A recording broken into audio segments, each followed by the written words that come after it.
Burt के जाने के 10 मिनट के बाद तहजीब भी उठकर बाहर निकल गई। उसके बाहर निकलते ही मैंने चाय का बिल अदा किया और कुर्सी तब्दील की। अब मेरा रुख उस शख्स की तरफ था जो मेरी नजरों में मशकूक करार पाया था। बज़ाहिर तहजीब को यूं खतरे में डालकर मैं बहुत बड़ा जुआ खेल रहा था, लेकिन मैं मुतमईन था। मुझे यकीन था कि बर्ट का मतलूबा शख्स उस रेस्तरां में ही मौजूद है। मुझे ये भी यकीन हो गया था कि ट्रांसमीटर पर सिर्फ किसी खास किस्म का इशारा मौसूल होगा जो इस बात की अलामत होगा कि नजदीकी फोन बूथ पर पहुंचो। उसके बाद जो कुछ करना होगा उसकी हिदायत पहले ही जारी की जा चुकी होगी। चाय का बिल मैं अदा कर चुका था और अब मुझे अपने मंसूबे पर अमल पैरा होना था। मैंने जेब में हाथ डालकर सिगरेट का पैकेट निकाला और उसमें से एक सिगरेट निकालकर होंठों में दबा ली। सिगरेट का पैकेट मैंने दोबारा जेब में डाल लिया था। मैंने फौरी तौर पर सिगरेट नहीं सुलगाई। मैं इस किस्म की अदाकारी कर रहा था जैसे सिगरेट होंठों में दबाकर किसी ख्याल में खो गया हूँ। दर हकीकत मैं किसी ख्याल में गुम नहीं हुआ था, बल्कि ये सोच रहा था कि मुझे हरकत में किस वक्त आना चाहिए। मैं अंदाजा लगाने की कोशिश कर रहा था कि तहजीब को यहाँ से केमिस्ट की दुकान तक पहुँचने और फिर फोन करने में कितना वक्त लगेगा।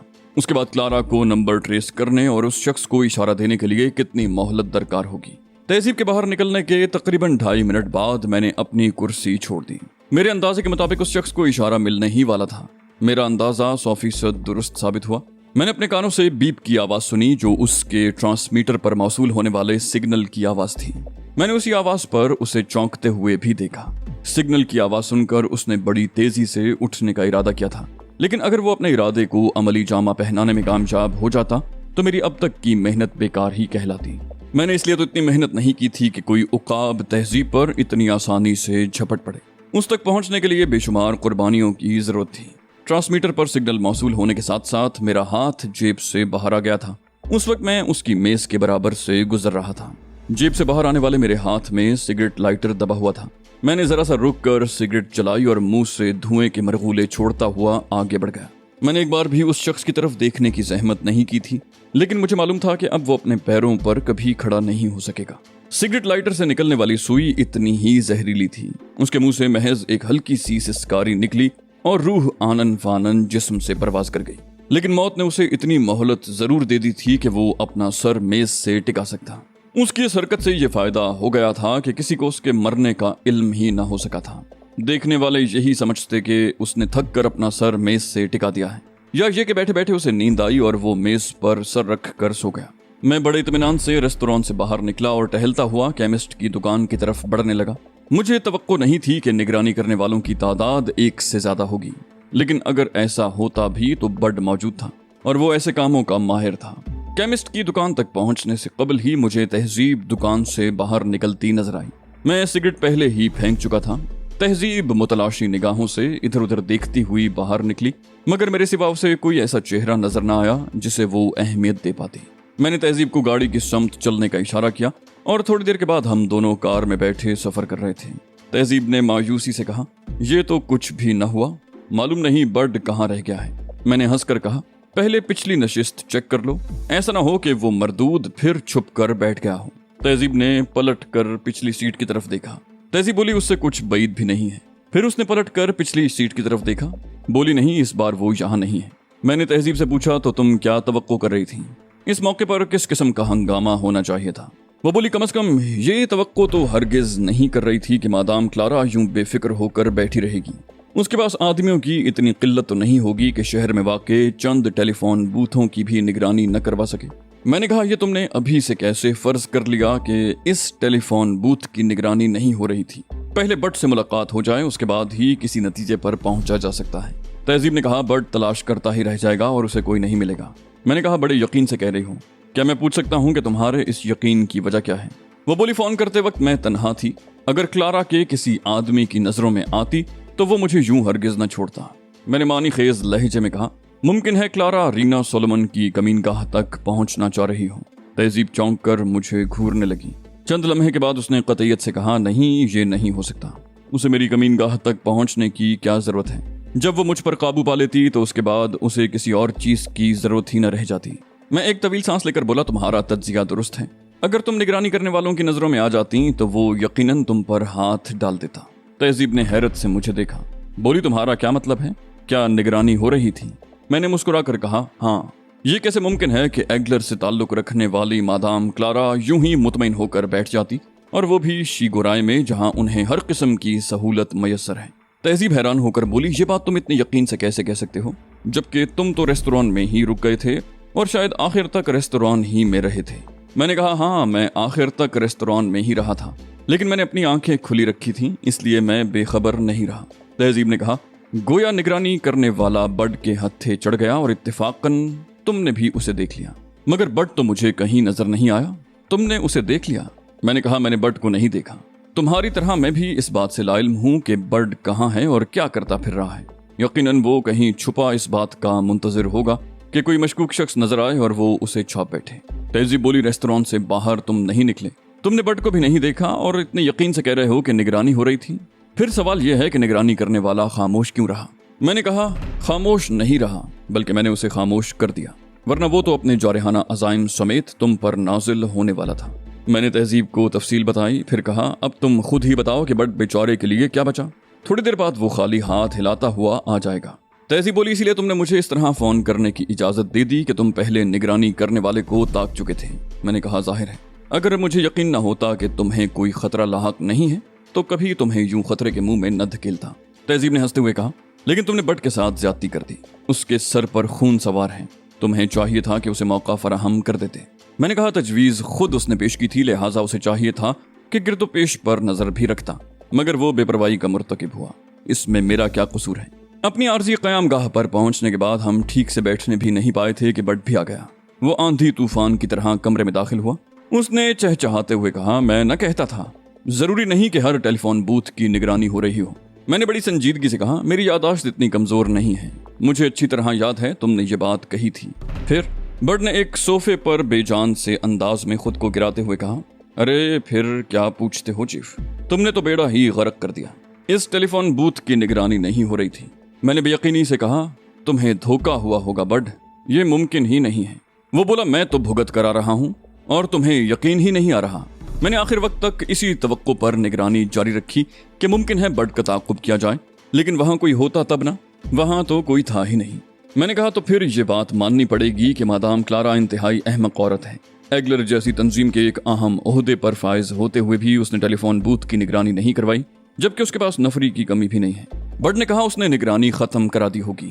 میڈم نے اسے ساحلی تفریح گاہ کا حوالہ بھی دے دیا تھا اور پھر اس سے ٹرانسمیٹر پر گفتگو بھی کی تھی۔ وہ سمجھ گئی ہوگی کہ اب نہ تو میڈم اسے فون کریں گی اور نہ اسے اس ذریعے سے میڈم پر ہاتھ ڈالنے کا موقع ملے گا، لہٰذا اس نے فوری طور پر نگرانی ختم کرا دی ہوگی۔ میری بات مان لو چیف، اس بار تم سے غلطیاں سرزد ہوئی ہیں۔ میں نے حیرت سے پلکیں جھپکاتے ہوئے تہذیب سے کہا، اب تو بڈ بھی سوچنے لگا ہے، تم نے دیکھا اس نے کتنا عمدہ تجزیہ کیا ہے۔ تہذیب نے کہا، بری بات ہے لی، تمہیں بڈ کو اس طرح تنگ نہیں کرنا چاہیے۔ بڈ نے حیرت سے پلکیں جھپکائیں، بولا کیا مطلب؟ اور مشکوک نظروں سے میری طرف دیکھا۔ میں نے کہا، مطلب یہ کہ نگرانی کرنے والا اسی ریستوران میں پایا جاتا تھا جہاں ہم نے چائے پی تھی اور وہ میرے ہاتھوں مارا گیا۔ بڈ نے بڑی حیرت اور بے یقینی سے تفصیلات سنی اور اس کے چہرے پر مایوسی بکھر گئی۔ اس نے مردار سی آواز میں کہا، قسمت سے کون لڑ سکتا ہے چیف، محنت بڈ نے کی اور پھل تم نے کھا لیا۔ اس نے ایک ٹھنڈی سانس لی، بولا خیر کوئی بات نہیں، یہ تو ہوتا ہی ہے۔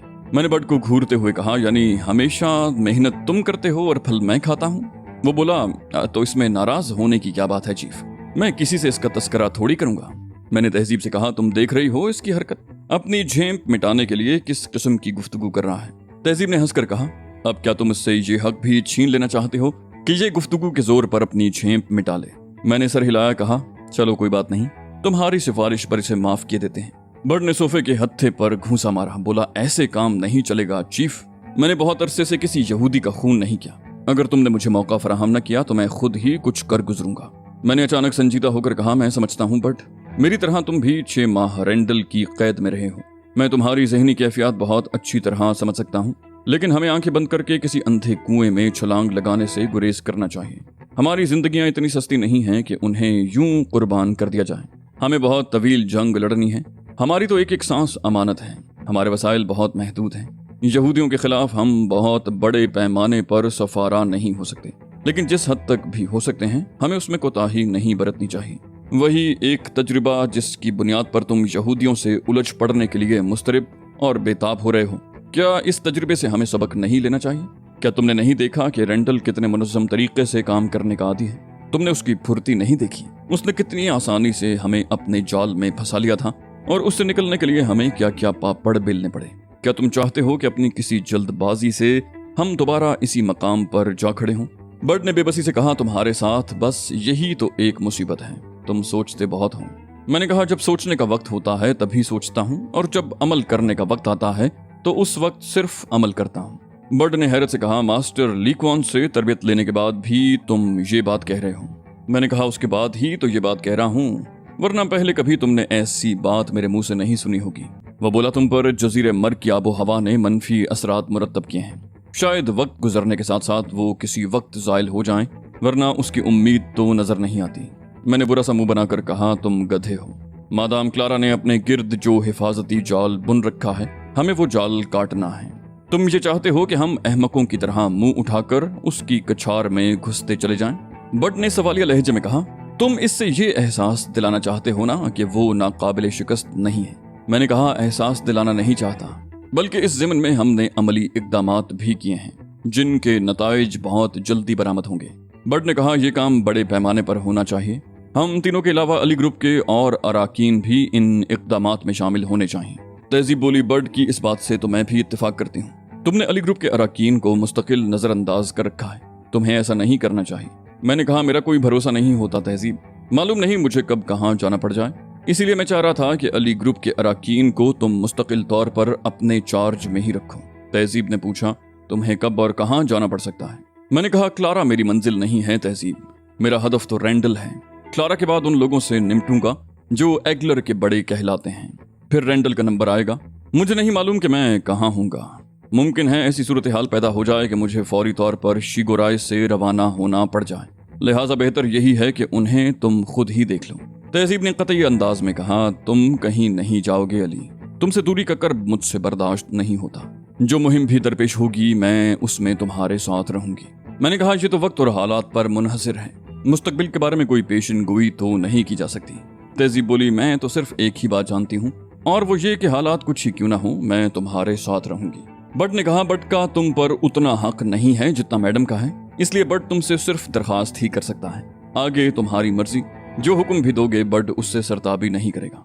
मैंने बेबसी से कहा, तुम दोनों तो पंजे झाड़ कर मेरे पीछे पड़ गए हो, चलो जब वक्त आएगा तब देखी जाएगी, कबल इस वक्त मैं क्या कह सकता हूँ। तहजीब बोली, मैं कुछ नहीं सुनना चाहती, अली ग्रुप के अरकान को तुमने बुरी तरह नजरअंदाज कर रखा है। मैं आतिफ और तलहा को बुला रही हूँ, इस वक्त के बाद वो तुम्हारे चार्ज में होंगे। मैं एक तवील सांस लेकर रह गया और तहजीब जाकर उन दोनों को बुला लाई। आतिफ एक तनोमंद नौजवान था, जबकि तलहा दुबला पतला था, मगर उसकी आंखें बहुत चमकदार थीं। दोनों मुझसे बड़ी अकीदत और गर्मजोशी से मिले। तारुफ हो जाने के बाद मैंने उन दोनों से बैठने को कहा। मैंने पूछा, तुम दोनों का ताल्लुक गालिबन फलस्तीन से है? दोनों ने इस बात में सर हिला दिए। मैंने कहा, तुम्हारा इंतखाब चूंकि तहजीब ने किया है, इसलिए मुझे एतमाद है कि तुम दोनों ही कारआमद साबित होगे। ये बताओ तलहा कि अली ग्रुप में शमूलियत से कबल तुम क्या करते थे? वो बोला, मैं एक माहिर नकबजन हूँ। मैंने मकबूजा फलस्तीन में आंख खोली थी और बचपन से ही मेरे दिल में यहूदियों के लिए हर फलस्तीनी की तरह नफरत बैठी हुई थी। मुमकिन है यही वजह हो कि मैंने नकबजनी का पेशा इख्तियार कर लिया। मैंने कहा, कुछ अंदाजा है कि तहजीब से मुलाकात होने तक तुमने नकबजनी की कितनी वारदातें की थी? तलहा ने शर्मिंदगी से कहा, तादाद सैकड़ों तक पहुंचती है जनाब, लेकिन मेरा निशाना हमेशा यहूदी ही बने। मैंने कहा, ठीक है तलहा, मैं समझता हूँ कि अपनी दानिस्त में तुम एक नेक काम कर रहे थे, तुम नकब लगाते हुए कभी पकड़े भी गए हो। तलहा ने फखरिया लहजे में कहा, मैं एक माहिर नकबजन हूँ जनाब, सिर्फ एक बार मैं पकड़ा गया था, मगर मेरे खिलाफ कुछ भी साबित नहीं हो सका। मैंने कहा, तुम्हें यहूदियों से इतनी नफरत थी तो तुम तंजीम आज़ादी फलस्तीन में क्यों शामिल नहीं हो गए? वो बोला, मेरा ख्याल था कि उनसे अलग रहकर मैं यहूदियों को ज्यादा नुकसान पहुंचा सकता हूँ। मैंने मुस्कुराकर कहा, फिर अब तुम हमारी तंजीम में क्यों शामिल हो गए? वो बोला, मैं आपके अकीदतमंदों में से हूँ। ये तो मेरी खुशकिस्मती है कि मेरी मैडम से मुलाकात हो गई, वरना मैंने कभी सोचा भी नहीं था कि मुझे इतना बड़ा एजाज भी मिल सकता है। मैंने कहा, मैं तुम्हारे जवाब से मुतमईन नहीं हुआ तलहा, सिर्फ अकीदतमंदी की बिना पर तो इतना बड़ा फैसला नहीं किया जा सकता। वो बोला, आपके काम करने का अंदाज मुख्तलिफ है जनाब, आखिर आप खुद भी तो तंजीम आज़ादी फ़लस्तीन से अलहदा हो गए, मगर एक दूसरी तंजीम में आप भी मौजूद हैं। मैंने कहा, तुम ठीक कह रहे हो तलहा, ये तो ज़हनी हम आहंगी की बात हो जाती है। फिर मैं आतिफ की तरफ मुतवज्जे हो गया, कहा, अब तुम भी अपने बारे में कुछ बताओ। आतिफ ने कहा, मैंने तंजीम आज़ादी फ़लस्तीन से छापामार तरबियत हासिल की है। मैंने कहा, अली ग्रुप में शमूलियत के बाद तुम्हें गालिबन किसी मुहिम में हिस्सा लेने का मौका नहीं मिला। वो बोला, जिन दिनों मैं अली ग्रुप में शामिल हुआ उन दिनों सारा जोर आपको तलाश करने पर था, इसलिए हमें अब तक कोई ऐसा मौका नहीं मिला जहां अपनी सलाहियतों के जौहर दिखा सके। बहरहाल अब तवक्को है कि कुछ न कुछ जरूर होगा। मैंने कहा, तुम लोगों को पता नहीं मालूम है या नहीं कि मेरा काम करने का तरीका कदरे मुख्तलिफ है, इसलिए तुम लोगों से जो भी काम लिया जाएगा जरूरी नहीं कि वो तुम्हारी तवक्कुआत के मुताबिक हो। तलहा ने कहा, मेरे लिए तो इतना ही काफी है कि मैं यहूदियों के खिलाफ और अली यार खान के शाना बशाना काम करूंगा। आतिफ बोला, और मैं काम करने के लिए बेचैन हूँ। काम की नौयत कुछ ही क्यों ना हो, मुझे इससे गरज नहीं। मैंने सर हिलाया, कहा, ठीक है। तुम्हें मालूम है कि इस वक्त हम रेंडल उर्फ मोशे हावर्ड की नायब मादाम क्लारा के खिलाफ सफारा हैं। हमारा मसला ये है कि हमें उस पर वार करने के लिए ज्यादा से ज्यादा जाविये दरकार हैं और हमें अपने मतलूबा जावियों से बहुत कम मैसर है। हमने उनके खिलाफ कुछ इकदामात किए तो हैं, मगर वह मुझे नाकाफी महसूस होते हैं। मैं चाहता हूं कि इस सिलसिले में कोई कसर न उठा रखी जाए। इस जेल में आज रात तुम्हारे सुपुर्द जो जिम्मेदारी करना चाहता हूं वो ये है कि ट्रांसमीटर पकड़ लो। बट तुम्हें मादाम क्लारा की फ्रीक्वेंसी बता देगा और मैं एहतियातन तुम लोगों को कोड वर्ड भी फराहम कर दूंगा। तुम्हें हर वो पैगाम नोट करना होगा जो उस फ्रीक्वेंसी से नशर किया जाए। जरूरी नहीं कि कोई पैगाम जरूर ही नशर हो, लेकिन ये भी मुमकिन है कि इस तरह कोई कारामद बात हमारे इल्म में आ जाए।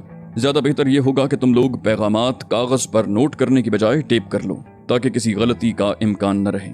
बट ने कहा, रीना सोलोमन, मादाम क्लारा उससे ट्रांसमीटर पर बात कर चुकी है। तुम्हें अब भी ये तवक्को है कि वो लोग पैगामात भेजने के लिए ट्रांसमीटर इस्तेमाल करेंगे? मैंने कहा, टेलीफोन तो बहुत ही मखदूश जरिया होता है। रही बात यह कि उसकी फ्रीक्वेंसी रीना सोलोमन के इल्म में आ गई है तो इससे कोई फर्क नहीं पड़ता। कोड इसीलिए तो बनाए जाते हैं कि अगर कोई उन्हें सुन ले तो भी कुछ समझ न सके, और मादाम क्लारा सोच भी नहीं सकती कि रीना सोलोमन उसके कोड से भी वाकिफ होगी। बट ने कहा, सोच लो chief, David Ryan Reena Solomon के कब्जे में है। डेविड कोड से वाकिफ है और क्लारा जानती है कि वो रीना के कब्जे में है। मैंने तंजिया लहजे में कहा, कुछ ही देर पहले तुम मुझे सोचने से मना कर रहे थे और अब खुद ही सोचने की दावत दे रहे हो। बट ने कहा, ऐसी हरकत करने से क्या फायदा जिसका नतीजा बरामद होने की तवक्को न होने के बराबर हो।